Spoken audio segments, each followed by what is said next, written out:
Man City 4, Aston Villa 1. So Phil Foden, he takes all the plaudits and deservedly so after a solo performance. He's got a hat trick. He's boasted his first class dribbling and potent finishing. Topped it off with a stunning long range strike. But Aston Villa, they did fight hard during the first half, momentarily going back on level terms. It was through Duran's strike before, the Phil Foden magic started happening. Rodri got goals rolling with the 11th minute strike. He was positioned really high up, but it was started by Phil Foden, and he passed it wide to Doku, and Doku with the first touch cut back, and Rodri was right there. It was good that he was placed so high on the pitch that he also rocketed in with the first strike.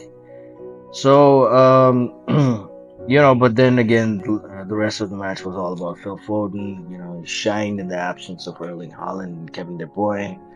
Uh, Last match, Haaland, De Bruyne, Foden against Arsenal low block, they were all just like they could hardly move. Everything was so slow, and then this match, Guardiola just benches Haaland, De Bruyne, all these guys. Starts with Doku, Grealish, and Foden and Julian Alvarez, and then Foden just steps up his game. So exactly, if the weekend's clash against Arsenal was unlike City, tonight was everything you'd expect from a Pep Guardiola team. Aston Villa, they beat them last time, but today they were pulled to pieces in the second half. But City stayed third, but they moved to within 1 point of league leaders Liverpool, and but Liverpool's up against Sheffield United, so they're probably gonna win that one. But I'd say this is a deserved home win at the Etihad, and continues to hot up the title race. At least for now, it's a three-horse race, definitely to the finish line. You can't call this one out right now. Before the match, everybody was like, Liverpool has taken this title, and it was a 4 point lead over City heading into tonight. For Liverpool to lose a game now, not many people see that. So they're probably going to get the job done. That's what most people think. But then when you look at the score line after this game, with Manchester City, 4-1, it looks like, hey, Pep Guardiola's team, that whole team is back, from somewhere. Like we probably weren't expecting that, but you know, if you look at the goals City scored, so before this game, Manchester City had scored about 63 goals, Liverpool at 67, Arsenal at 72. So clearly, City were underperforming, what they usually score. They were like these two teams outperformed City. Not only that, the goals conceded, Arsenal have conceded 24, Liverpool have conceded 27, and Manchester City have conceded 29. But with this four-goal haul, it brings Man City at level with Liverpool. So obviously, yeah, Liverpool have one game in hand, but hey, if this old city is back and they continue, and guess what? Haaland didn't even play, and yeah, sure, he's not scoring right now, but once he starts going, then you don't know where this thing is gonna go. But yeah, it's up to Liverpool if they end up losing or drawing a match. That one makes the title race even hotter. Arsenal, they were taking on Luton at the same time. The match started a bit earlier, but uh, they obviously moved to 4 clear points of City, but now it's looking at the whole thing. It's just a 1 point game. So Arsenal at 68, Liverpool at 67, Man City at 67. So it's getting pretty tight out there. So on paper, Man City, they got an easier run in. If you look at the matches that are left, Liverpool, they're up against Sheffield tomorrow, but then they're up against Manchester United away. Crystal Palace at home, Fulham away, Everton away. Oh, that's one to watch. West Ham away. Another one. Tottenham at home. Okay. Aston Villa away. And then Wolves at home. So yeah, Liverpool have that tricky run in. If we look at Manchester City, they got Aston Villa. All right, fine, they're beating them. Crystal Palace away, Luton Town at home, Brighton away. All right, yeah, maybe let's see what happens. Nottingham Forest away. That one could be another tricky one. Wolves at home, Fulham away, West Ham away, Tottenham away. Um, and if you look at Arsenal, they got Brighton away, Aston Villa at home, Wolves away, Chelsea at home, Tottenham away, Bournemouth home, Manchester United away. Okay, Everton at home. Okay, fine. There could be a few surprises here. If you look at what the pundits are saying, I think Rio Ferdinand he backs Man City for the title success. Okay, all right.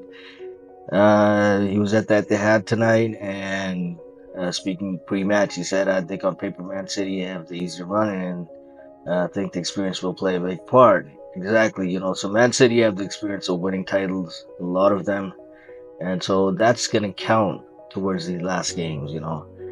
Liverpool, they got three away games. They could be difficult. And if we look at the toughest run, and it's probably Arsenal, and that's why Rio Ferdinand probably is thinking that okay, this one's again gonna go to City. And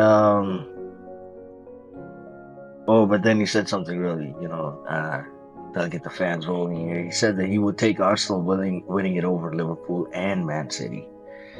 All right.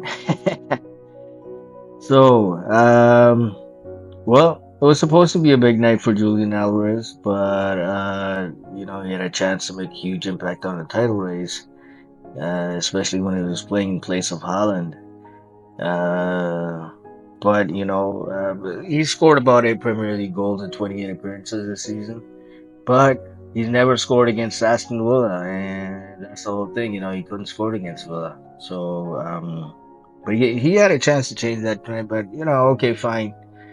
Uh, Stuff happens. So why exactly then Guardiola start Holland and De Bruyne? His reason is that in 2 days we got another game, and then obviously there's a Champions League match against Real Madrid. So all the top teams that have a big squad, and City have that too. They have the best squad, and but today they were in that position where Guardiola had to switch things up. But I think it had a lot, a few things to do with the Arsenal game as well. Obviously, what Guardiola is saying is right, that okay, they need to make rotations, but uh, you know, uh, I think he also wanted to shake up the squad a bit and get that fresh injection coming in. So, Villa, they were without John McGinn and as well as Emi Martinez. And, you know, Douglas Luiz, he was the captain. So, you know, uh, so, Villa, they also have a lot of injuries. So, they're not that best team that we saw, if you look at, they don't have Pau Torres and, so that's one of the major factors over there, He's in the squad. He was in the substitute, but just didn't play. So obviously, that makes a huge, huge difference out there. Bailey, he came on as a substitute, so that also made a difference. And if you look at the stats, Man City, they had 25 shots to Aston Villa's 8.